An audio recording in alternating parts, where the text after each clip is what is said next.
ನಮ್ಮ ಜೊತೆ ವಿಶೇಷ ಕಾರ್ಯಕ್ರಮಕ್ಕೆ ಸ್ವಾಗತ. ನಾನು ಹಿಮಕುಮಾರ್. ಬಿಗ್ ಬಾಸ್ ಸೀಸನ್ 12ಕ್ಕೆ ಅದ್ದೂರಿ ಆರಂಭ ಸಿಕ್ಕಿದೆ. ಅದ್ದೂರಿ ಆರಂಭ ಆಗ್ತಾ ಇದ್ದಂಗೆ ಬಿಗ್ ಬಾಸ್ ಮಂದಿಗೆ ಭಿಕ್ಷಾ ಕೊಟ್ಟಿರುವಂಥದ್ದು ಬಿಗ್ ಬಾಸ್. ಅಂದ್ರೆ ಮೊದಲ ದಿನವೇ ಬಿಗ್ ಬಾಸ್ ಮನೆಯಿಂದ ಗೇಟ್ ಪಾಸ್ ನೀಡಲಾಗಿದೆ. ಒಬ್ಬರು ಈಗಾಗಲೇ ಆಚೆ ಬಂದಿದ್ದಾರೆ, ಅಂದ್ರೆ ಹೊರಗಡೆ ಬಂದಿದ್ದಾರೆ. ಈ ವಿಚಾರದ ಬಗ್ಗೆ ಅಥವಾ ಈ ಗೇಟ್ ಪಾಸ್ ಬಗ್ಗೆ ಬಹಳಷ್ಟು ಚರ್ಚೆ ಆಗ್ತಾ ಇದೆ ಸೋಷಿಯಲ್ ಮೀಡಿಯಾದಲ್ಲಿ. ನೀವು ಒಂದು ದಿನವನ್ನು ಇಟ್ಕೊಳ್ಬೇಕಾದ್ರೆ ಯಾಕೆ ಅವ್ರನ್ನ ಕರೆಸಿದ್ರಿ ಅನ್ನುವಂಥ ಚರ್ಚೆಗಳು. ಅದರ ಜೊತೆಗೆ ಈ ಬಾರಿ ವಿಶೇಷವಾಗಿರುವಂಥ ಕಾನ್ಸೆಪ್ಟ್ ಮುಖಾಂತರ ಬಿಗ್ ಬಾಸ್ ಬರ್ತಾ ಇರುವಂಥದ್ದು ಜಂಟಿಯಾಗಿ ಒಬ್ಬಂಟಿಯಂತೆ ಮತ್ತೆ ಅತಂತ್ರ ಅಂತೆ. ಈಗ ಅತಂತ್ರ ಆಗಿದ್ರು ಅದರಲ್ಲಿ ಒಬ್ಬರು ಹೊರಗಡೆ ಬಂದಿದ್ದಾರೆ.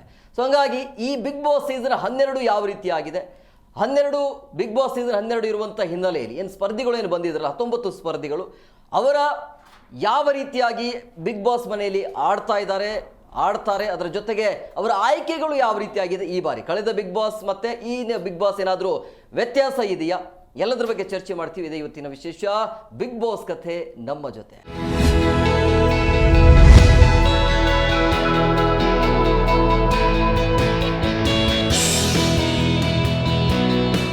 ಬಿಗ್ ಬಾಸ್ ಕಥೆ ನಮ್ಮ ಜೊತೆಯಲ್ಲಿ ಚರ್ಚೆ ಮಾಡೋದಕ್ಕೆ ನನ್ನ ಸಹೋದ್ಯೋಗಿಗಳು ಜಾಯ್ನ್ ಆಗಿದ್ದಾರೆ. ನಾನು ಅವ್ರನ್ನ ಕಾರ್ಯಕ್ರಮಕ್ಕೆ ವೆಲ್ಕಮ್ ಮಾಡ್ತೀನಿ. ಮೊದಲೇದಾಗಿ ರಘುವೀರ್ ಅವರು ಜಾಯ್ನ್ ಆಗಿದ್ದಾರೆ. ರಘುವೀರ್ ಕಾರ್ಯಕ್ರಮಕ್ಕೆ ಆತ್ಮೀಯವಾದಂಥ ಸ್ವಾಗತ. ನಮಸ್ತೆ. ಹಾಗೇನೆ ನೇತ್ರ ಅವರು ಕೂಡ ಜಾಯ್ನ್ ಆಗಿದ್ದಾರೆ. ನೇತ್ರ ಅವರೇ ತಮಗೂ ಕೂಡ ಕಾರ್ಯಕ್ರಮಕ್ಕೆ ಆತ್ಮೀಯವಾದಂಥ ಸ್ವಾಗತ. ನೇತ್ರ ಅವರೇ, ಈ ಬಾರಿಯ ಸ್ಪರ್ಧಿಗಳು ನೋಡಿದಾಗ ನಿಮ್ಗೆ ಏನು ಅನಿಸುತ್ತೆ? ಕಳೆದ ಸ್ಪರ್ಧಿಗಳು ಮತ್ತು ಈಗಿನ ಸ್ಪರ್ಧಿಗಳು ಕಳೆದ ಬಾರಿಗಿಂತ ಈ ಬಾರಿ ಧಮಾಕ ಮಾಡುವಂಥ ಸಾಧ್ಯತೆ ಇದೆಯಾ? ಸರ್, ಹೆಂಗೆ ಹೇಳ್ಬೇಕಂತ, ಇದು ಕಳೆದ ಬಾರಿ ಇರೋ ಕಂಟೆಸ್ಟೆಂಟ್ಸಿಗೂ ಈ ಬಾರಿ ಇರೋ ಕಂಟೆಸ್ಟೆಂಟ್ಸಿಗೂ ಅಷ್ಟೇನು ಸ್ಟ್ರಾಂಗ್ ಅನ್ನಿಸ್ತಾ ಇಲ್ಲ ಸರ್. ಯಾಕೆ ಅಂತಂದರೆ ಲಾಸ್ಟ್ ಟೈಮ್ ಎಲ್ಲನೂ ಹೇಗಿದ್ರು ಅಂತಂದರೆ ಅವ್ರದ್ದು ಓಲ್ಡೆಸ್ಟ್ ಸ್ಟೋರಿ ಆಗಿರ್ಬೋದು, ಅವ್ರು ಬಂದಿರೋ ಬ್ಯಾಕ್ಗ್ರೌಂಡ್ ಆಗಿರ್ಬೋದು ಭಾಳ ಸ್ಟ್ರಾಂಗ್ ಇತ್ತು ಸರ್. ಅಂದರೆ ಅವರು ಒಂದಿಷ್ಟು ಸಿನಿಮಾಗಳಿಂದ ಯಾವುದೋ ಒಂದು ರಿಯಾಲಿಟಿ ಶೋಸ್ ಈ ಥರ ಸ್ಟ್ರಾಂಗ್ ಆಗಿದ್ರು. ಬಟ್ ಇವ್ರು ಹೆಂಗಿದ್ದಾರೆ ಅಂತಂದರೆ ಇವರಲ್ಲಿ ಅಶ್ವಿನಿ ಗೌಡ ಅವರು ಒಬ್ಬರೇ ಸ್ಟ್ರಾಂಗೆಸ್ಟ್ ಲೇಡಿ ಅಂತ. ಅಂದರೆ ಮೀನ್ಸ್ ಯಾವ ಥರ ಅಂದರೆ ಅವರು ಫಿಲಮ್ಸ್ಗಳಲ್ಲಿ ಈ ಥರ ಎಲ್ಲ ಎಕ್ಸ್ಪೀರಿಯನ್ಸ್ಡ್ ಇದ್ದಾರೆ. ಇವರೆಲ್ಲ ಏನಿದ್ದಾರೆ ಅಂತಂದರೆ ಈಗ ನಾರ್ಮಲ್ ಇವಾಗಲೇ ಜಸ್ಟ್ ಬಂದಿರೋದು ಒಂದೊಂದು ಸೀರಿಯಲ್ ಮಾಡಿಕೊಂಡು, ಮೀನ್ಸ್ ಅವ್ರೇನು ಮಾಡಲ್ಲ ಅಂತ ಹೇಳ್ತಿಲ್ಲ, ಬಟ್ ಅಷ್ಟು ಸ್ಟ್ರಾಂಗ್ ಇಲ್ಲ. ಈ ಕಡೆ ಫುಲ್ ಹೈ ಲೆವೆಲ್ ಒಳಗೂ ಇಲ್ಲ, ಲೋ ಲೆವೆಲ್ ಒಳಗೂ ಇಲ್ಲ, ಫುಲ್ ಮೀಡಿಯಮ್ ಸ್ಟೇಜ್ ಒಳಗಿದ್ದಾರೆ ಅವರು. ಅಷ್ಟೊಂದು ಎಂಟರ್ಟೈನ್ಮೆಂಟ್ ಅಂತ ವಿಚಾರ ಮಾಡಿದಾಗ ಇಷ್ಟು ಜನ ಇದ್ದಾರೆ. ಗಿಲ್ಲಿ ನಟ ಆಗಿರ್ಬೋದು, ಚಂದ್ರಪ್ರಭಾ ಆಗಿರ್ಬೋದು, ಇವರಿಂದ ಎಕ್ಸ್ಪೆಕ್ಟ್ ಮಾಡ್ಬೋದು. ಮತ್ತು ಮಲ್ಲಮ್ಮ ಒಬ್ಬಳು ಇದ್ದಾಳೆ. ಲಾಸ್ಟ್ ಟೈಮ್ ಎಲ್ಲ ಸಿಂಗರ್ಸ್ ಈ ಥರ ಎಲ್ಲ ಅಂತ ನೋಡಿದ್ರೆ ಮಾಳು ಒಬ್ಬನೇ ಈ ಸಾರಿ ನಮಗೆ ಸಿಕ್ಕಿರೋದು. ಅವರಿಂದ ಏನಾದರೂ ಎಂಟರ್ಟೈನ್ಮೆಂಟ್ ಸಿಗ್ಬೋದು ಅಂತ ಎಕ್ಸ್ಪೆಕ್ಟ್ ಮಾಡ್ಬೋದು. ಬಿಟ್ಟರೆ ಬೇರೆಯವ್ರ ಕಡೆಯಿಂದ ಆ ಥರ ಅಗ್ರೆಸಿವ್ ಆಗಿ ಆಡ್ತಾರೆ ಅಂತ ಹೇಳೋಕೆ ಯಾರೂ ಇಲ್ಲ ಅನ್ಕೋತೀನಿ ಅಷ್ಟೇ.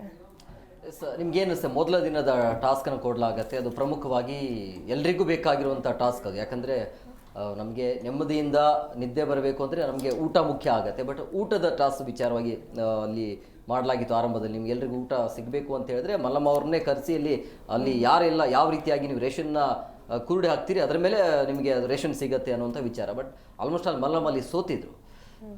ಹೌದು, ಅವರಿಗೆ ಒಂದು ಕಮ್ಯುನಿಕೇಷನ್ ಸ್ಕಿಲ್ ಸ್ವಲ್ಪ ಕಡಿಮೆ ಇರೋದ್ರಿಂದ ಅವರು ಬಿಗ್ ಬಾಸ್ ಹೇಳೋದನ್ನು ಅರ್ಥ ಮಾಡ್ಕೊಳ್ತಾ ಇರಲಿಲ್ಲ. ಅವರು ಉತ್ತರ ಕರ್ನಾಟಕ ಭಾಗದವರಾಗಿರೋದ್ರಿಂದ ಅವರು ಈ ಬಿಗ್ ಬಾಸ್ ಉಪಯೋಗಿಸುವಂಥ ಸ್ಪಷ್ಟವಾದ ಕನ್ನಡನ ಅವರಿಗೆ ತಿಳ್ಕೊಳ್ಳೋಕ್ಕೆ ಸ್ವಲ್ಪ ಕಷ್ಟ ಆಗ್ತಿತ್ತು. ಏನಂದರೆ ಬಿಗ್ ಬಾಸನ್ನು ಅವರು ಅಲ್ಲಿ ನೀವು ಹೇಳಿರೋ ವಸ್ತುಗಳನ್ನು, ಅವರು ಇಟ್ಟಿರುವಂಥ ವಸ್ತುಗಳನ್ನು ನೀವು ಯಾವುದನ್ನು ಆರಿಸ್ಕೊಂಡಿದ್ರಿ ಅನ್ನೋ ಒಂದು ವಸ್ತುವನ್ನು ಹೇಳೋಕೆ ಹೇಳಿದ್ರೆ ಅವರಿಗೆ ಆ ಒಂದು ಮಾತು ಅವರಿಗೆ ಅರ್ಥ ಆಗಲಿಲ್ಲ. ಈ ಒಂದು ಕನ್ಫ್ಯೂಷನ್ಗಳಿಂದ ಅವರಿಗೆ ಮತ್ತೊಮ್ಮೆ ಚಾನ್ಸ್ ಕೊಟ್ಟರು. ಇದೊಂದು ಅವರಿಗೆ ಒಂದು ಮೈನಸ್ ಪಾಯಿಂಟ್. ಅವರು ಕಮ್ಯುನಿಕೇಷನ್ ಸ್ಕಿಲ್ನ ಅವರು ಸ್ವಲ್ಪ ಹಿಂದಿದ್ದಾರೆ ಮಲ್ಲಮ್ಮ ಅವರು ಬಾಕಿ ಎಲ್ಲ ಕಂಟೆಸ್ಟೆಂಟ್ಗಳಿಗಿಂತ ಕಂಪೇರ್ ಮಾಡಿದರೆ.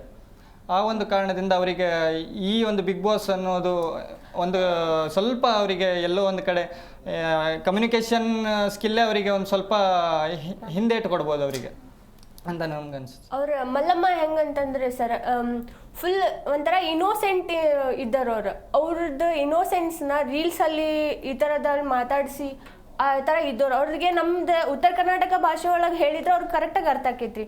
ಇವಾಗ ನೀವು ಇಂಗ್ಲೀಷ್ ವರ್ಡ್ಸ್ ಅವ್ರಿಗೆ ಭಾಳ ಹೆವಿ ಆಕೈತಿ, ನಮ್ಗೆ ಅವ್ರಿಗೆ ಅರ್ಥ ಮಾಡ್ಕೋಕ್ಕಾಗಂಗಿಲ್ಲ. ನಮ್ಮ ಸೈಡ್ದವ್ರಿಗೆ ಕರೆಕ್ಟ್ ನಾವು ಹೆಂಗೆ ಮಾತಾಡ್ತೀವಲ್ಲ ಹಂಗೆ ಲ್ಯಾಂಗ್ವೇಜ್ ಯೂಸ್ ಮಾಡಿದ್ರೆ, ಮಲ್ಲಮ್ಮ ಅಲ್ಲ ಗೆರೆ ಇದೆ ಅಲ್ಲಿ ನಿಂತ್ಕೊಳ್ಳಿ, ಅಂತ ಅವ್ರಿಗೆ 3 ಟೈಮ್ಸ್ ರಿಪೀಟ್ ಮಾಡ್ತಾರೆ, ಅವ್ರಿಗೆ ಅರ್ಥ ಆಗಲ್ಲ. ಅಲ್ಲ, ಗುರುತು ಅನ್ನೋದು ಅವ್ರಿಗೆ ಆರಂಭದಲ್ಲಿ ಗೊತ್ತಾಗ್ಲಿಲ್ಲ ಅಲ್ಲಿ ಕಪ್ಪುಗೆರೆ ಇದೆ ಮಲ್ಲಮ್ಮ ನಿಂತ್ಕೊಳ್ಳಿ, ಅವರಿಗೆ ಬಿಗ್ ಬಾಸ್ಗೆ ಟ್ರಿಗರ್ ಆಗೋ ಲೆವೆಲ್ಗೆ ಅವರು ಇದು ಮಾಡಿ, ಅಂದ್ರೆ ಅವ್ರು ಇನ್ನೋಸೆನ್ಸ್ ಸರ್ ಅದು. ಆ ಟೈಮಲ್ಲಿ ಅವ್ರಿಗೆ ತಮ್ಮ ಫುಡ್ನ ತಾವು ಎತ್ತಿ ಪಕ್ಕದ ಇದ್ರೊಳಗೆ ಟೇಬಲ್ ಅಲ್ಲಿ ಇರಿಸಿ ಅಂತಂದು ಹೇಳಿದಾಗ ಅವ್ರು ಅದನ್ನೆಲ್ಲ ಓಪನ್ ಮಾಡ್ತಾರೆ, ಜಸ್ಟ್ ಅಲ್ಲೇ ತೆಗ್ದಲ್ಲೇ ಇಟ್ಬಿಡ್ತಾರೆ. ಅವ್ರು ಏನನ್ನು ಚೂಸ್ ಮಾಡ್ಕೊಂಡಿರ್ತಾರೆ ಅಂದ್ರೆ ಸರ್, ಅವರು ಬಾಳೆಹಣ್ಣು ಮತ್ತು ಸೇಬು ಹಣ್ಣು ಚೂಸ್ ಮಾಡ್ಕೊಂಡಿರ್ತಾರೆ. ಅವರು ಕೇಳ್ತಾರೆ ಬಿಗ್ ಬಾಸ್, ನೀವು ಚೂಸ್ ಮಾಡ್ಕೊಂಡಿರೋದೇನು ಮಲ್ಲಮ್ಮ ಅಂತ ಹೇಳಿ, ಸುಮ್ಮನೆ ನಿಂತಿರ್ತಾರೆ. ಮತ್ತು ನಮಗೆ ಮಲ್ಲಮ್ಮ ನೀವು ಆಯ್ಕೆ ಮಾಡ್ಕೊಂಡಿರೋದೇನು ಅಂತಂದು ಹೇಳಿ, ಸರ್ ನಾನು ಸೇಬು ಹಣ್ಣು ಬಾಳೆಹಣ್ಣು ನೀವು ಬಿಟ್ಟಿರೋದೇನು ಸೇಬು ಹಣ್ಣು ಬಾಳೆಹಣ್ಣು. ಅವ್ರ ಇನ್ನೋಸೆನ್ಸ್ನ ಸರ್ ಎಷ್ಟು ಮುಗ್ಧತೆಯನ್ನ ಎಷ್ಟು ಚೆನ್ನಾಗಿ ತೋರಿಸಿದ್ದಾರೆ. ಇನ್ನೋಸೆಂಟ್, ಮುಗ್ಧತೆ ಅದೆಲ್ಲವನ್ನು ಒಂದು ಸೈಡಿಗೆ ಇಟ್ಕೊಳ್ಳೋಣ. ಬಟ್ ಇದು ಬಿಗ್ ಬಾಸ್ ಮನೆಯಲ್ಲಿ ನಡೆಯುತ್ತಾ ಸರ್? ಅಫ್ಕೋರ್ಸ್ ನಡೆಯಲ್ಲ, ಬಟ್ ಅದೇ ಮುಗ್ಧತೆಯಿಂದನೇ ಅವ್ರನ್ನ ತೋರಿಸ್ಬೇಕಂತ ಹೇಳಿ ಕರ್ಕೊಂಡು ಬಂದಿರೋವಾಗ ನೋಡೋಣ ಮುಂದೆ ಹೇಗೆ ಆಡ್ತಾರೆ ಅಂತ ಹೇಳಿ ಇವಾಗಲೇ ಇತ್ತು ಹೇಳೋಕ್ಕಾಗಲ್ಲ ಅಲ್ಲ. ಆದರೆ ಆ ಮುಗ್ಧತೆ ಮಾತ್ರ ಆ ಮನೆಯಲ್ಲಿ ಇರಬೇಕಿತ್ತು, ಇದೆ ಸರ್. ಆಯ್ಕೆ ಬಗ್ಗೆ ನಿಮ್ಮ ಅಭಿಪ್ರಾಯ, ಮಲ್ಲಮ್ಮ ಅವ್ರ ಆಯ್ಕೆ ಸೂಕ್ತನಾ? ನಂಗನ್ಸಿದ್ರೆ ನನ್ನ ಪ್ರಕಾರ ಬಿಗ್ ಬಾಸ್ಗೆನೆ ಚಾಲೆಂಜ್ ಇದೆ ಅಂತ ಅನ್ಸುತ್ತೆ. ಅವರ ಭಾಷೆಯನ್ನು ನೋಡಿದಾಗ, ಬಿಗ್ ಬಾಸ್ ಅವರ ಭಾಷೆ ಅಂತ ಬಳಸಿದಾಗ ಯಾವುದೇ ರೀತಿ ಅರ್ಥ ಆಗ್ತಾ ಇಲ್ಲ ಅನ್ನುವಂಥ ಪರಿಸ್ಥಿತಿ ಏನಿದೆ. ಬಿಗ್ ಬಾಸ್ಗೆ ಚಾಲೆಂಜ್ ಅಂತ ಅನಿಸ್ತಾ ಇದೆ. ಅನಿಸುತ್ತೆ ಸರ್, ಚಾಲೆಂಜೇ ಅದು. ಯಾಕಂದರೆ ಇವರು ಎಲ್ಲರೂ ಫುಲ್ ನಾಲೆಜ್ ಪರ್ಸನ್ಸ್, ಅವ್ರಿಗೆ ನಾಲೆಜ್ ಅಂದರೆ ಎಜುಕೇಷನ್ ನಾಲೆಜ್ ಇದೆ. ಆದರೆ ಅವರಿಗೆ ಬಿಗ್ ಬಾಸನ್ನೇ ಒಂದು ಮಾತನ್ನು 3 ಸಲ ಎಲ್ಲ ಹೇಳಬೇಕಾಗುತ್ತೆ ಅಲ್ಲ, ಅವ್ರಿಗೆ ಅರ್ಥ ಆಗೋ ಲ್ಯಾಂಗ್ವೇಜಲ್ಲಿ ಅವ್ರಿಗೆ ಮಾತಾಡಿಸಿ ಆ ಥರ ಆಟ. ಆದರೂ ಬಿಗ್ ಬಾಸ್ ಅಷ್ಟೆಲ್ಲ ವಿಚಾರ ಮಾಡಲೇ ಕರೆಸಿರಲ್ಲ ಸರ್, ಏನೋ ಒಂದು ಇದ್ದಲ್ಲೇನೆ ಕರೆಸಿರ್ತಾರೆ. ಬಟ್ ನನ್ನ ಪ್ರಕಾರ ಮಲ್ಲಮ್ಮನ ಚೂಸ್ ಮಾಡ್ಕೊಂಡಿರೋದು ಎಲ್ಲೋ ಒಂದು ಕಡೆ ತಪ್ಪಾಯಿತು ಅಂತ ಅನಿಸುತ್ತೆ ಸರ್. ಮೀನ್ಸ್ ಯಾಕಂತಂದರೆ ಅವ್ರ ಇನ್ನೋಸೆನ್ಸ್ನ ರೀಲ್ಸಲ್ಲಿ ಅವ್ರಿಗೆ ಗೊತ್ತಿಲ್ಲದೇ ಮಾತಾಡ್ಸಿರೋದು ಆಯ್ತಾ, ಅಲ್ಲೇನೋ ಅವ್ರ ಇನ್ನೋಸೆನ್ಸ್ ಚಂದ. ಇಲ್ಲಿ ಮನೆಗೆಲ್ಲ ಕ್ಯಾಮ್ರಾ ಮುಂದೆ ಭಾಳ ಕಷ್ಟ ಅಂತ ಹೇಳ್ತಾ ಇದ್ದೆ. ಕ್ಯಾಮ್ರಾ ಮುಂದೆ ಕಷ್ಟ. ಇನ್ನೊಂದಷ್ಟು ಜನರ ಜೊತೆಗೆ ಅವ್ರದ್ದು ಲ್ಯಾಂಗ್ವೇಜ್ ಆಯ್ತು, ಅವ್ರದ್ದು ಈಗ ಪಟ್ಟಣ ನಾವೇನೋ ಹೇಳ್ಕೊಂಡ್ರೆ ನಾವು ತಿಳ್ಕೊಂಡು ಬಿಡ್ತೀವಿ, ನಾವಾದರೆ ಅವ್ರು ತಿಳ್ಕೊಳ್ಳೋಕೆ ಕಷ್ಟ ಆಗುತ್ತೆ ಅಂತ ಅಷ್ಟೇ. ಇವಾಗ ನಿನ್ನೆ ಒಬ್ಬೊಬ್ಬರಿಗೆ ಅಂತ ಹೇಳಿ ಅವ್ರದ್ದು ಥಿಂಗ್ಸ್ನೆಲ್ಲ ತಗೊಂಡು ಬರೋಕೆ ಅವ್ರು ಕಳ್ಸಿದ್ದಕ್ಕೆ ಓಕೆ ಆಯ್ತು. ಇವಾಗ ಇಡೀ ಮನೆ ಜವಾಬ್ದಾರಿ ಅವ್ರ ಮೇಲೆ ಹಾಕಿ ಕಳಿಸಿದಾಗ ಫುಲ್ ಟ್ರಿಗರ್ ಆಗಿಬಿಟ್ಟಿರೋರು ಜನನ, ಮನೆ ಮಂದಿ ಎಲ್ಲ ಟ್ರಿಗರ್ ಆಗಿಬಿಟ್ಟಿರೋರು. ನಾನು ನಿಮ್ಮನ್ನ ನಂಬಿ ಒಳಗೆ ಕಳಿಸಿದ್ವಿ, ನೀವು ಕಳ್ಕೊಂಡ್ಬಿಟ್ರಿ. ಲಾಸ್ಟ್ ಟೈಮ್ ಬಿಗ್ ಬಾಸಲ್ಲೆಲ್ಲ ಗೊತ್ತಲ್ಲ, ಒಂದೇನೋ ಫುಡ್ ಹೋಯ್ತು ಅಂದ್ರೆ ಫುಲ್ ಅವ್ರನ್ನೇ ಟಾರ್ಗೆಟ್ ಮಾಡಿ ಸೆರೆಮನೆಗೆ ಹಾಕೋದು, ಜೈಲಿಗೆ ಹಾಕೋದು, ಈ ಥರ ಎಲ್ಲ ಮಾಡಿಬಿಡ್ತಿದ್ರು. ಬಟ್ ಆ ಟೈಮಲ್ಲಿ ಈ ಮಲ್ಲಮ್ಮ ಅವಳು ಸಿಕ್ಕಾಕೊಂಡು ಬಿಡ್ತಿದ್ರು ಅಂತ. ಹೋಗ್ತಾ ಫಿಸಿಕಲ್ ಟಾಸ್ಕ್ ಕೂಡ ಇರುತ್ತೆ, ಅದು ಎಲ್ಲವೂ ಕೂಡ ಕಷ್ಟ ಆಗುತ್ತೆ. ಅವ್ರು ಮತ್ತೆ ಅದ್ರಾಗ ಹೆಂಗಷ್ಟು ಅಲ್ಲ, ಏಜ್ ಆಗೈತಿ, ಅವ್ರು ಹೆಂಗೆಲ್ಲ ನಿಭಾಯಿಸ್ಬೋದು ಅಂತ ಹೇಳಿ ಅಷ್ಟೇ. ಬಟ್ ಚಾಲೆಂಜ್ ಇದೆ, ಬಿಗ್ ಬಾಸ್ಗೂ ಚಾಲೆಂಜ್ ಇದೆ, ಮಲ್ಲಮ್ಮ ಅವ್ರಿಗೂ ಕೂಡ ಚಾಲೆಂಜ್ ಇದೆ. ಮೇಂಟೈನ್ ಮಾಡೋದು ಬಹಳ ಕಷ್ಟ. ಹೇಳೋದಷ್ಟೇ, ಚೆನ್ನಾಗಿ ಆಡ್ಲಿ, ಖುಷಿ ಇದೆ, ಅವ್ರು ಬಂದಿರೋದು ಖುಷಿ ಇದೆ. ಇನ್ನೊಂದು ರಘುವೀರ್ ಅವರೇ, ಈಗ ಬಿಗ್ ಬಾಸ್ ಆರಂಭದಲ್ಲೇ ಒಂದು ಕಾನ್ಸೆಪ್ಟ್ ಇಟ್ಕೊಂಡು ಬಂದಿರುವಂಥದ್ದು ಜಂಟಿಯಾಗಿ, ಒಂಟಿಯಾಗಿ, ಮತ್ತೆ ಇನ್ನೊಂದು ಅತಂತ್ರರು ಅಂತೇಳಿ.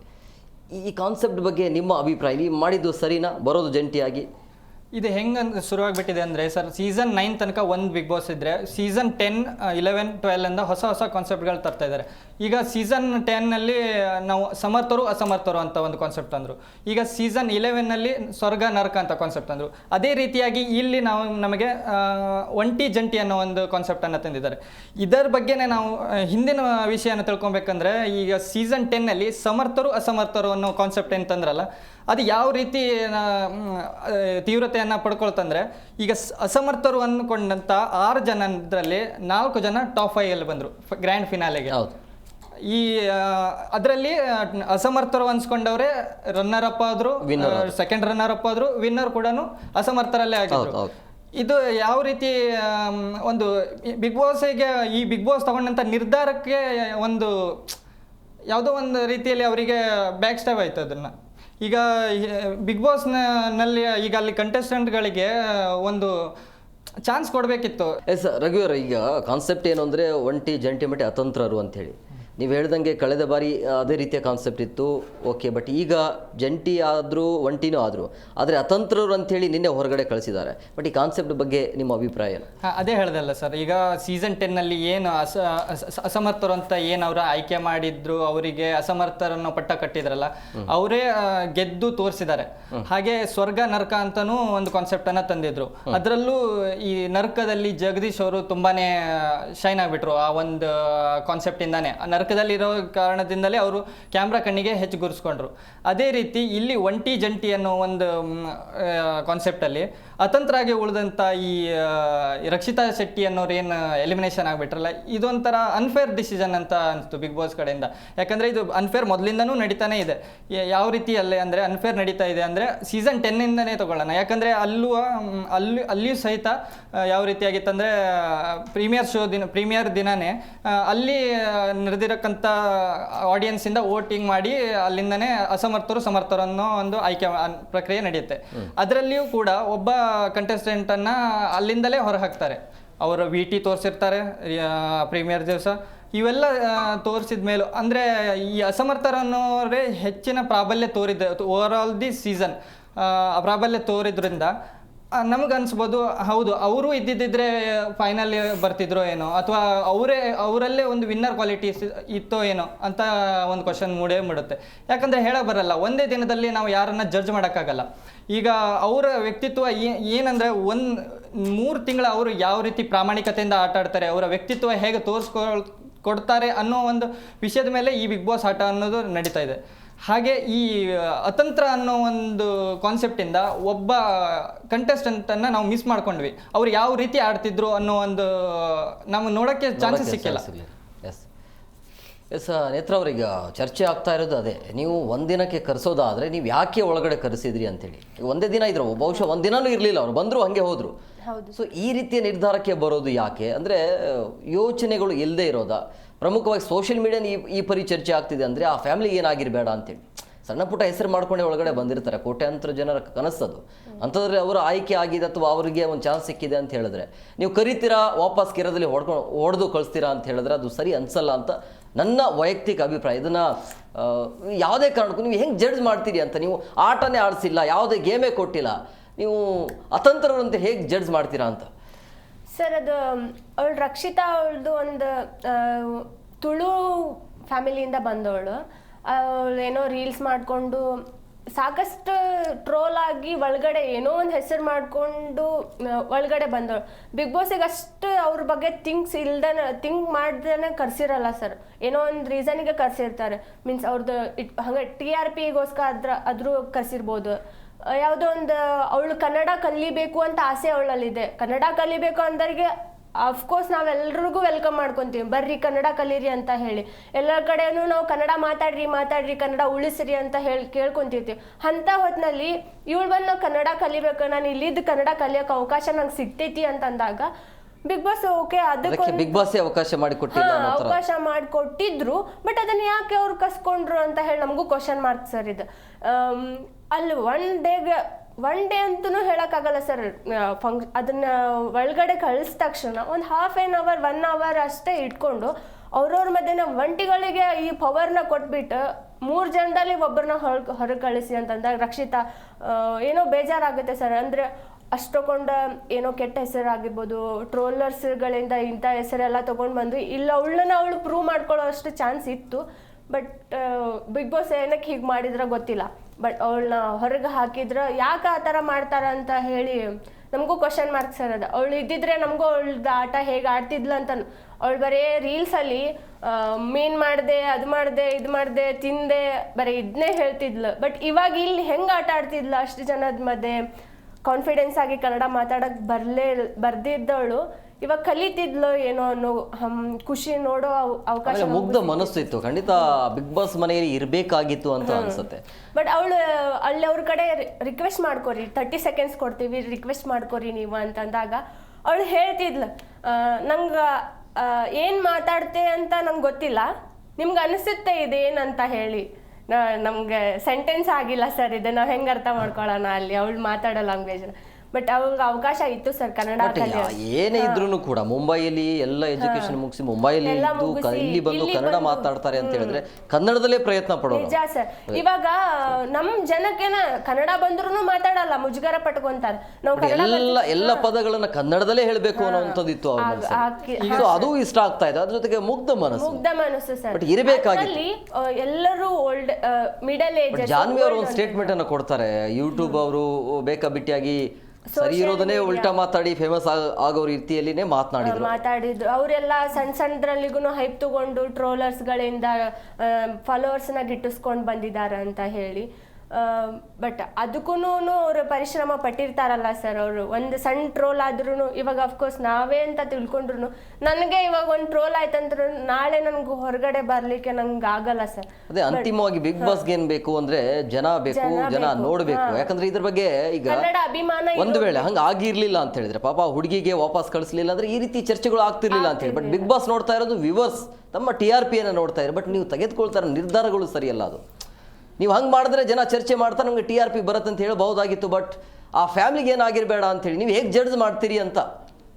ಬಂದಿರುವಂಥ ಮಗುವನ್ನು ಕರೆಸಿ ವಾಪಸ್ ಅರ್ಧ ಗಂಟೆಯಲ್ಲಿ ವಾಪಸ್ ಕಳಿಸಿರಂದ್ರೆ ನೀವು ಯಾಕೆ ಕರೆಸಿದ್ರಿ ಅಂತ. ಬಿಗ್ ಬಾಸ್ ಮನೆಗೆ ಬರೋಕ್ಕೆ ಅವರು ಸುಮಾರು ತಿಂಗಳಿಂದ ತಯಾರಿ ಇರುತ್ತೆ. ಆ ತಯಾರಿ ಆ ಕನಸನ್ನು ನುಚ್ಚುನೂರು ಮಾಡಿದ್ರಲ್ಲ ಬಿಗ್ ಬಾಸ್. ನಿಜವಾಗ್ಲೂ ಕೂಡ ಅನ್ಫೇರ್ ಅದು. ಹೌದು ಸರ್. ಅದು ಈಗ ಇವರು ಜಾನ್ವಿ ಅವರು ಒಂದು ತಪ್ಪಾಗಿ ಮಾತಾಡ್ತಾರೆ. ತಪ್ಪಾಗಿ ಮಾತಾಡಿ ಬಂದವರು, ಇವರು ಏನು ಕೆಲಸ ಮಾಡದೆ ಬಂದವರು ಅಂತ ಮಾತಾಡ್ತಾರೆ. ಇವರಿಗೆ ಕರ್ಸ್ಕೊಂಡು ಬಂದಿರೋದೇ ಬಿಗ್ ಬಾಸ್ ಆಗಿರುತ್ತೆ. ಬಿಗ್ ಬಾಸ್ಗಳಿಗೆ TRP ಸಲುವಾಗಿ ಅಥವಾ ಇವರನ್ನು ಕರ್ಕೊಂಡು ಬಂದರೆ ಓಡುತ್ತೆ ಅನ್ನೋ ಕಾರಣಕ್ಕೆ ಅಸಂಖ್ಯಾತ ಜನರಲ್ಲಿ ಇವರನ್ನೊಬ್ಬರನ್ನ ಆಯ್ಕೆ ಮಾಡಿ ಕರ್ಕೊಂಡು ಬಂದಿರ್ತಾರೆ. ಇಂಥ ವಿಷಯದಲ್ಲಿ ಈಗ ಬಿಗ್ ಬಾಸ್ ನಿರ್ಧಾರನ ಜನರ ಕೈಯಲ್ಲಿ ಕೊಡಬೇಕಿತ್ತು. ಯಾಕಂದರೆ ಜನರಿಂದ ನಡೆಯೋದು ಈ ಶೋನ ಜನರ ಅತಂತ್ರವಾಗಿರೋ ಒಂದು ಕಂಟೆಸ್ಟೆಂಟ್ನ ಜನರಿಗೆ ವೋಟಿಂಗ್ ಬಿಟ್ಟಿದ್ದರೆ ಫೇರ್ ಅನ್ಸಿರ್ಬೋದು. ಒಂಟಿ ಅನ್ನೋ ಈ ಒಂದು ಕಾನ್ಸೆಪ್ಟ್ನಲ್ಲಿರೋ ಸ್ಪರ್ಧಿಗಳಿಗೆ ಅವ್ರು ನೀಡಿದರೆ ಅವರೇ ಕರೆಕ್ಟಾಗಿ ಆಟನ ಸರಿಯಾಗಿ ಆಡೇ ಇಲ್ಲ. ಯಾಕಂದರೆ ಅವರಿಗೆ ಒಪಿನಿಯನ್ ಕೊಡಬೇಕಿತ್ತು. ಬಿಗ್ ಬಾಸ್ ನಡೆಯೋದೇ ಒಪಿನಿಯನ್ ಮೇಲೆ ಆಟ. ಒಪಿನಿಯನ್ ಯಾವ ರೀತಿ ಕೊಡ್ತಾರೆ ಅನ್ನೋದ್ರ ಮೇಲೆ ಅವರ ವ್ಯಕ್ತಿತ್ವ ಮತ್ತು ಅವರ ಆಟ ಹೇಗೆ ಆಡ್ತಾರೆ ಅನ್ನೋದ್ರ ಮೇಲೆ ಜಡ್ಜ್ ಮಾಡ್ತಾರೆ. ಅದೇ ಒಂದು ಈಗ ಒಂಟಿಗಳಲ್ಲಿ 6 ಜನ ಆಟಗಾರರಿದ್ದಾರೆ. 6ರಲ್ಲಿ ಈ ಅಶ್ವಿನಿ ಗೌಡ ಮತ್ತು ಮಲ್ಲಮ್ಮ ಇವರು ರಕ್ಷಿತಾ ಶೆಟ್ಟಿ ಅವರನ್ನೇ ಚೂಸ್ ಮಾಡಿದರು ಇವರು ಆಡಬೇಕಂತ.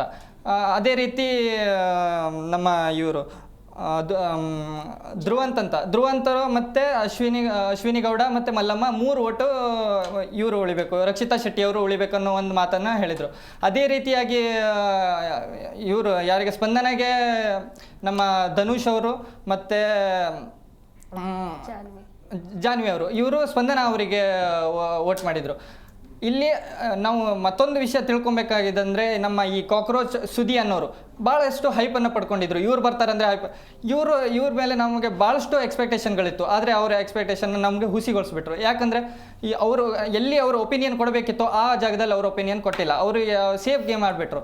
ನನಗೆ ಮಾಡು ಒಬ್ಬ ಇದ್ದರೆ ಸಾಕು, ಆಮೇಲೆ ನಿಮ್ಗೆ ಬಿಟ್ಟಿರೋಂಥ ಡಿಸಿಷನ್. ಅವ್ರಿಗೆ ಆ್ಯಕ್ಚುಲಿ ಹೇಳಬೇಕಂದ್ರೆ ಅವರಿಗೆ ಅಲ್ಲಿ ಡಿಸಿಷನ್ ತಗೊಳ್ಬೇಕಿತ್ತು. ಆ ಒಂದು ಸಿಚುವೇಶನಲ್ಲಿ ಅವರು ನಿರ್ಧಾರ ತಗೊಂಡಿದ್ದರೆ ಯಾರಿಗೂ ಒಬ್ಬರಿಗೆ ಓಟ್ ಹಾಕಿರೋದಿದ್ರು ಇಷ್ಟೊತ್ತಾಗಲೇ ರಕ್ಷಿತಾ ಶೆಟ್ಟಿ ಅನ್ನೋರು ಬಿಗ್ ಬಾಸ್ ಮನೆಯಲ್ಲೇ ಇರ್ತಿರ್ಬೋದಾಗಿತ್ತು ಅಂತೇಳಿ. ಎಸ್ ನೇತ್ರ ಅವರು ಈಗ ಗಿಲ್ಲಿ ನಟ ಬಂದಿದ್ದಾರೆ, ಚಂದ್ರಪ್ರಭಾ ಅವರಿದ್ದಾರೆ. ಸೊ ಈ ಬಿಗ್ ಬಾಸ್ ಮನೆಯಲ್ಲಿ ಬಿಗ್ ಬಾಸ್ ಅನ್ನೋದು ಒಂಥರ ಕಾಮಿಡಿ ಆಗ್ಬಿಡುತ್ತಾ ಹೇಗೆ ಅಂತೇಳಿ? ಹಾಗೇನಿಲ್ಲ ಸರ್. ಗಿಲ್ಲಿ ನಟ ಇವಾಗ ಆಲ್ರೆಡಿ 2 ರಿಯಾಲಿಟಿ ಶೋ ಒಳಗೆ ಮಾಡ್ಕೊಂಡು ಬಂದಿದ್ದಾನೆ. ಹಾಗಾಗಿ ಅವನದು ಟ್ಯಾಲೆಂಟೇ ಅದು ಸರ್. ಜನನ ನಗಿಸ್ಬೇಕು, ಪ್ರಾಪರ್ಟಿ ಕಾಮಿಡಿ ಮಾಡಬೇಕು, ಈ ಥರ ಒಂದು ಥಿಂಕ್. ಬಿಗ್ ಬಾಸ್ ಮನೆಯಲ್ಲಿ ಯಾವಾಗಲೂ ಅಗ್ರೆಸಿವ್ ನಡೆಯಂಗಿಲ್ಲ, ಯಾವಾಗಲೂ ಕಾಮಿಡಿನೇ ನಡೆಯಂಗಿಲ್ಲ, ಯಾವಾಗಲೂ ಸೈಲೆಂಟ್ ಆಗಿದ್ರೆ ಆಗಂಗಿಲ್ಲ, ಮಾತಾಡ್ತಾ ಇದ್ರೂ ಆಗಂಗಿಲ್ಲ. ಕೆಲವೊಂದು ಟೈಮ್ ಮಾತಿನಲ್ಲೇ ನಾವು ಸಿಕ್ಕೊಂಡು ಹೊರಗಡೆ ಹೋಗ್ಬೋದು. ಲಾಸ್ಟ್ ಟೈಮ್ ಎಲ್ಲ ರಂಜಿತ್ ಅವರು ಹೊರಗಡೆ ಹೋದ ಹಾಗೆ ಅವ್ರ ಮಾತಿನ ಅವ್ರ ಕೈಯಲ್ಲಿ ಇರಲಿಲ್ಲ.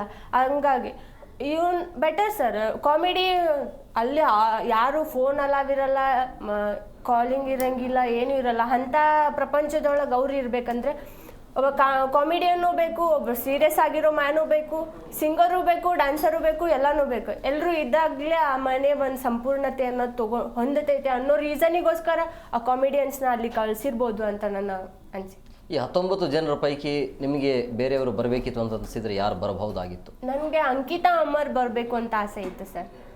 ಯಾರ ಜಾಗದಲ್ಲಿ? ಈ 19 ಜನ 19 ಜನ ಬರಬೇಕಾಗಿರೋದು ಅವ್ರನ್ನ ಬಿಟ್ಟು ಇವ್ರನ್ನ ಬರಬೇಕಾಗಿತ್ತು ಅಂತ. ನಂಗೆ ಅಂಕಿತಾ ಅಮರ್ ಜಾನ್ವಿ ಅವ್ರ ಪ್ಲೇಸಿಗೆ ಬರಬೇಕಿತ್ತು ಅಂತ. ಜಾನ್ವಿ ಅವರು ನಿಮ್ಗೆ ಇಷ್ಟ ಆಗ್ತಾ ಇಲ್ಲ ಅಂತ? ಹಾಗೇನಿಲ್ಲ ಸರ್, ಜಾನ್ವಿ ಅವ್ರು ಇಷ್ಟ ಆಗ್ತಿಲ್ಲ ಅಂತೇನಿಲ್ಲ. ಬಟ್ ಅವ್ರು ಇವಾಗ ಆಲ್ರೆಡಿ ಅವ್ರದ್ದು ಆದ ಒಂದು ಹೈಪ್ ಬೆಳೆಸಿದ್ದಾರೆ. ಅವ್ರದ್ದೇ ಆದಂಥ ಒಂದಿಷ್ಟು ರಿಯಾಲಿಟಿ ಶೋ ಆಗಿರ್ಬೋದು, ಆ್ಯಕ್ಟಿಂಗಿಂದ ಅವ್ರು ತಮ್ಮ ಹೆಸರನ್ನು ಮಾಡ್ಕೊಂಡಿದ್ದಾರೆ. ಬಟ್ ಅವ್ರಿಗಿನ್ನ ನಮ್ಗೆ ಅವ್ರ ಜಾಗದಲ್ಲಿ ಅಂಕಿತಾ ಅಮರ್ ಅವ್ರ ಫೇಸ್ನ ನೋಡ್ಬೇಕಂತ ಭಾಳ ಇಷ್ಟ ಐತೆ ಸರ್. ಅದಕ್ಕೆ ಎಸ್ ರಘುವೀರ್ ಅವರೇ, ಒಂದಿನದ ಮನೆಯಲ್ಲಿ ಯಾರು ಆ್ಯಕ್ಟಿವ್ ಆಗಿದ್ರು ಅಂತ ಅನಿಸುತ್ತೆ ನಿಮಗೆ? ನನ್ನ ಪ್ರಕಾರ ಹೇಳಬೇಕಂದ್ರೆ ಅಶ್ವಿನಿ ಗೌಡ ಅವರು ತಮ್ಮ ಒಪಿನಿಯನ್ ಹೇಳಿ ಅವರು ಆ್ಯಕ್ಟಿವ್ ಆಗಿದ್ದರು. ಇನ್ನು ಜಾನ್ವಿ ಅವರು ತಮ್ಮ ಒಪಿನಿಯನ್ನನ್ನೇ ಹೇಳಿ ಅವರು ಒಂದು ಕಡೆಯಿಂದನೇ ಆಟ ಶುರು ಮಾಡಿದ್ದಾರೆ. ಅದರ ಜೊತೆಯಲ್ಲಿ ಧ್ರುವಂತನೂ ಚೆನ್ನಾಗಿ ಆಟ ಸ್ಟಾರ್ಟ್ ಮಾಡಿದ್ದಾರೆ ಅವರ ಆಟನ. ಹಾಗಂತ ನಾವು ಈ ಮಾಳು ಮತ್ತು ಮಲ್ಲಮ್ಮನ ಅಲ್ಲಗೆಳೆಯುವಂತೆ ಇಲ್ಲ. ಎಲ್ಲ ಕಂಟೆಸ್ಟ್ಗಳು ಏನಂತ ತಿಳ್ಕೊಂಡಿದ್ದಾರೆ, ಇವರು ಇನ್ನೋಸೆಂಟ್ ಅಲ್ಲ. ಹೌದು, ಇನ್ನೋಸೆಂಟ್ ಯಾರೂ ಇರಲ್ಲ. ನಾವು ಹಿಂದಿನ ಸೀಸನ್ ನೋಡಿದ ಮೇಲೆ ನಾವು ಅರ್ಥ ಮಾಡ್ಕೊಳ್ಬೇಕು, ಇಲ್ಲಿ ಯಾರು ಇನ್ನೋಸೆಂಟ್ಸ್ ಅಲ್ಲ. ಇಲ್ಲೆಲ್ಲರೂ ಆಟ ಆಡೋಕ್ಕೆ ಬಂದಿರ್ತಾರೆ, ಗೆಲ್ಲಕ್ಕೆ ಬಂದಿರ್ತಾರೆ. ಇನ್ನೋಸೆಂಟ್ ಅಂತೂ ಅಲ್ವೇ ಅಲ್ಲ. ಅದೇ ವಿಚಾರ. ಯಾವುದು ಮನೆಯಿಂದ ಊಟ ಬಂದಾಗ ಅದೇ ಗಿಲ್ಲಿ ನಟನೆ ಕೇಳ್ತಾರೆ ಮಲ್ಲಮ್ಮ ಕೊಡಿ ಅಂತೇಳಿ, ಕೊಡೋಕೆ ರೆಡಿ ಇರಲಿಲ್ಲ. ಹಂಗಾಗಿ ಅವ್ರವ್ರ ತನ ಬಿಟ್ಟು ಕೊಡಲ್ಲ. ಎಲ್ಲೂ ಇನ್ನೋಸೆಂಟ್ ಅಲ್ಲ, ಇನ್ನೋಸೆಂಟ್ ರೀತಿಯಲ್ಲಿ ಬಿಗ್ ಬಾಸ್ ಅನ್ನು ಆಡ್ತಾ ಇದ್ದಾರೆ. ಥ್ಯಾಂಕ್ ಯು ವೆರಿ ಮಚ್ ಇಬ್ಬರಿಗೂ ಎಷ್ಟೊತ್ತು ಕಾರ್ಯಕ್ರಮಕ್ಕೆ ಜಾಯ್ನ್ ಆಗಿದ್ದಕ್ಕೆ. ಎಸ್, ನೋಡಿದ್ರಲ್ಲ ವೀಕ್ಷಕರೇ, ಪ್ರಮುಖವಾಗಿ ಬಿಗ್ ಬಾಸ್ 12 ಆರಂಭ ಆಗಿದೆ. ಆರಂಭ ಅಂತೂ ಚೆನ್ನಾಗಾಗಿದೆ. ಆದರೆ ಒಂದೇ ಒಂದು ನಿರ್ಧಾರ ನಿಜವಾಗ್ಲೂ ಕೂಡ ಬೇಸರ ಇರುವಂಥದ್ದು. ಮನೆ ಕರೆಸಿ ಅರ್ಧ ಗಂಟೆಯಲ್ಲೇ ನೀವು ವಾಪಸ್ ಒಬ್ಬ ಸ್ಪರ್ಧಿಯನ್ನು ಮನೆಯಿಂದ ಹೊರಗೆ ಹಾಕ್ತೀರಿ ಅಂದರೆ ಅದು ಯಾಕೋ ಸರಿಯಲ್ಲ ಅಂತ ಅನಿಸುತ್ತೆ. ಅಟ್ಲೀಸ್ಟ್ ಒಂದು ವಾರಗಳ ಕಾಲ ಆದರೂ ಅವಕಾಶ ಕೊಡಬೇಕು, ಅಟ್ಲೀಸ್ಟ್ ಪ್ರೂವ್ ಮಾಡೋದಕ್ಕೆ ಆ ವ್ಯಕ್ತಿತ್ವ ಹೇಗೆ, ಅವರು ಚೆನ್ನಾಗಿ ಆ್ಯಕ್ಟಿವ್ ಆಗಿ ಇದ್ದಾರಾ ಇಲ್ಲ ಅನ್ನೋದ್ರ ಬಗ್ಗೆ. ಬಟ್ ಈ ನಿರ್ಧಾರದ ಬಗ್ಗೆ ಸೋಷಿಯಲ್ ಮೀಡಿಯಾದಲ್ಲಿ ಅಂತೂ ದೊಡ್ಡ ಮಟ್ಟದಲ್ಲಿ ಚರ್ಚೆ ಆಗ್ತಾ ಇದೆ. ಗೊತ್ತಿಲ್ಲ, ಈಗಾಗಲೇ ಅಂತ ಅವರು ಔಟ್ ಆಗಿದ್ದಾರೆ. ಸೊ ಈಗ ಮುಂದಿನ ದಿನಗಳಲ್ಲಿ ಅದರ ಜೊತೆಗೆ 3ನೇ ವಾರದಲ್ಲೇ ಫೈನಲ್ ಹೋಗುವಂಥ ಸ್ಪರ್ಧಿ ಯಾರು ಅನ್ನೋದು ಕೂಡ ಗೊತ್ತಾಗತ್ತೆ ಅಂತಲೂ ಕೂಡ ಚರ್ಚೆಗಳು ಆಗ್ತಾ ಇದೆ. ಅದರ ಬಗ್ಗೆ ಇವತ್ತು ಪ್ರೋಮೋ ಕೂಡ ರಿಲೀಸ್ ಆಗಿದೆ. ಬಿಗ್ ಬಾಸ್ ಮನೇಲಿ ಒಟ್ಟಿನಲ್ಲಿ ಏನೋ ಒಂದು ನಡೀತಾ ಇದೆ. ಆದರೆ ಈ ಬಾರಿಯ ಸ್ಪರ್ಧಿಗಳ ಆಯ್ಕೆ ಗೊತ್ತಾಗಬೇಕು ಅಥವಾ ಅವ್ರ ವ್ಯಕ್ತಿತ್ವ ಗೊತ್ತಾಗಬೇಕು ಅಂದರೆ 1 ವಾರ ಇನ್ನು 2 ವಾರ ಹೋದಾದ್ಮೇಲೆ ಗೊತ್ತಾಗುತ್ತೆ ಏನು ಎತ್ತ ಅಂತೇಳಿ. ಸೊ ಹಂಗಾಗಿ ಮೊದಲ ದಿನ ಡಿಸೆಂಟಾಗಿ ಮುಕ್ತಾಯ ಆಗಿದೆ. ಆದರೆ ಒಂದು ನಿರ್ಧಾರ ಮಾತ್ರ ಬೇಸರ ಇದೆ. ಇದಾಗಿತ್ತು ಇವತ್ತಿನ ವಿಶೇಷ. ಮತ್ತಷ್ಟು ಅಪ್ಡೇಟ್ಸ್ಗಾಗಿ ನೋಡ್ತಾ ಇರಿ ಜಿ ಕನ್ನಡ ನ್ಯೂಸ್, ಸತ್ಯವೇ ಸುದ್ದಿಯ ಜೀವಾಳ.